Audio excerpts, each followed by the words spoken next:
As promised in my GX400 video, here it is, the Dell Optiplex model GX1p.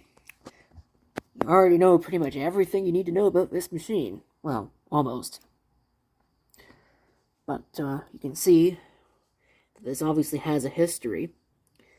This actually would have been used, once upon a time, as a firewall for one of our networks. So this was used as a server at one point. Ran BSD. You can see BSD GW, BSD Gateway. This was number 2. I have number 1 actually sitting over on the other side of the garage.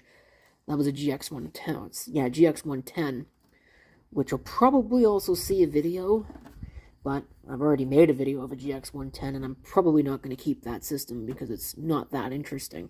Neither really is this one. This is just another Pentium 2. Actually, no, I take that back. It's a Pentium 3.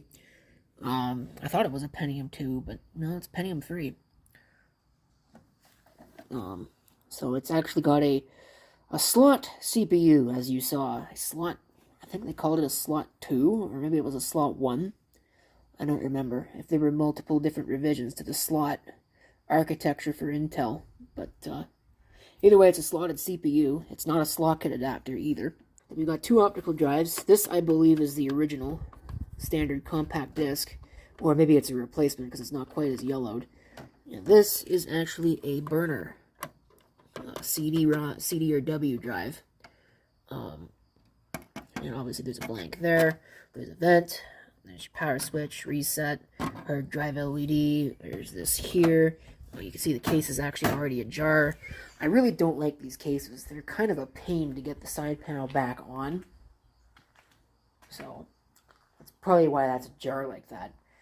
But anyway, you get your typical parallel serial PS2, 2 USB, which are almost certainly 1.1. In fact, they might even be 1.0. Not that I'm not sure what the difference is between the two. Second serial port, VGA, there's your diagnostic LEDs, Ethernet, and audio. Like I mentioned, there are 7 slots, and on this one, unlike the GX200, you actually do get to make use of all of them. So, go ahead and we'll pop the cover here completely, and we'll take a closer look. Well, I lied. You can't really see much, because again, this is kind of in the way. But what we can see is there's your slotted CPU. Because these are a pain to get out of here, I'm just going to leave it in. So we can find out exactly what it is once we power the system up. Take a closer look. You can see right there is actually where the memory upgrade for the video memory is. It's just standard SODIMM as far as I can tell. And then I will go ahead and I'll lift this up. It is kind of like the hood of a car, but not quite. Instead of our DRAM, this one uses 3. I believe those are PC133. This will tell me for sure. PC100. Well, basically the same deal. I'm not sure what size it is, because it doesn't really say anything on it. Well, we can find out when we power the system up. There you can see, once again, the lovely proprietary power supply. There's your clock battery. That right there is actually for the front panel. This board is actually almost completely different from the board in the GX200. It's kind of intriguing just how different it is. And if we come down here, you can see there's the Intel chipset. I can't read what that says. 82371. So I'm not sure exactly what chipset that is. But right there, that parallel tasking chip is the 3-COM Ethernet. And this also has an add-on Ethernet card because it was used for a gateway. So that's actually an Intel. I wonder if that's actually good enough to be an Intel gigabit card. It might be Pro 1000. There's a chip right there. And you can see there are 4 PCI slots and 4 ISA slots in this system. But you can only use 4 ISA and 2 PCI, or 3 and 3, or, it's either 4 and 2 of one, or an even mix of the two. because the two slots there are a combination ISA and PCI. You can only use one type of card at once. Take a look. It's surprisingly clean for having been used as a server for probably many years. There's the drive cage. Obviously, I could not keep the drive. That needed to be kept around for obvious reasons. There's the lovely sliding drive trays again that were common on these systems.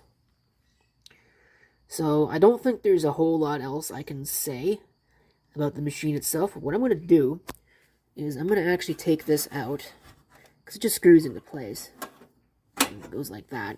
And you could just pull it out, the entire drive cage out. But I'm going to put the drive cage from the GX200 in here, because that actually has the hard drive in it from the GX200, and I'm going to see if we can find out what was on that GX200's hard drive, because I'm kind of intrigued.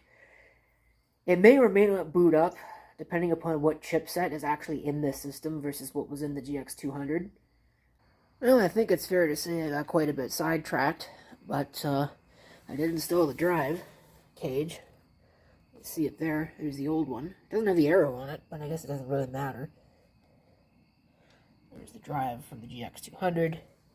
So we should be ready to take this thing and test it. Probably should pull out that expansion card that's right there, but I think for the time being I'll just leave it in. Okay. So let me see if I can find the power cord. Take that, plug it in. I got the cover off so we can maybe see some diagnostic LEDs.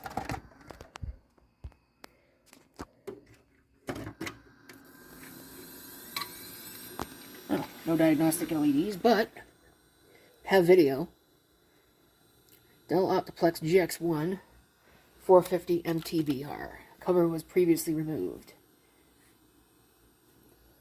Oh no. Where is it? Oh, it's on the side here.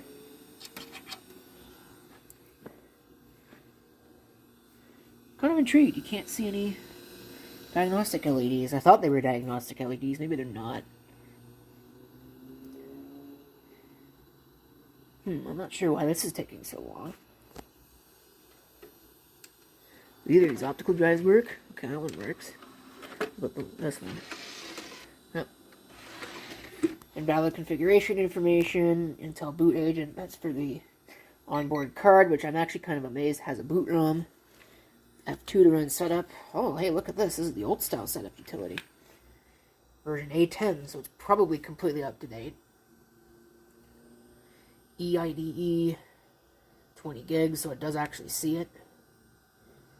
That was another concern I have. It's only a Pentium 3 450. That's really slow for a Pentium 3, which is probably why I thought it was a Pentium 2. But, yeah, I'm not sure. Now, Pentium 3s did get slower than that, so that probably just means that it's a very early Pentium 3. But, yeah. Anyway. So, get to other pages set up, you give Alt-P. There's only 2 pages. So there's all the rest of your options. Again, the parallel port is in PS2 mode, but that's fine. And there's CPU serial number, which was a thing that they tried with the Pentium 3 to allow you to identify yourself, mostly to e-commerce sites, by your processor's serial number. And that didn't catch on for a variety of different reasons, most of which were privacy related. So you could press Alt-B to reboot. And I would have thought you'd see diagnostic LEDs, but I guess not.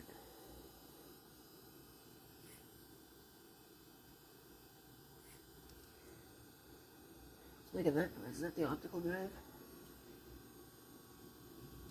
It must be the optical drive.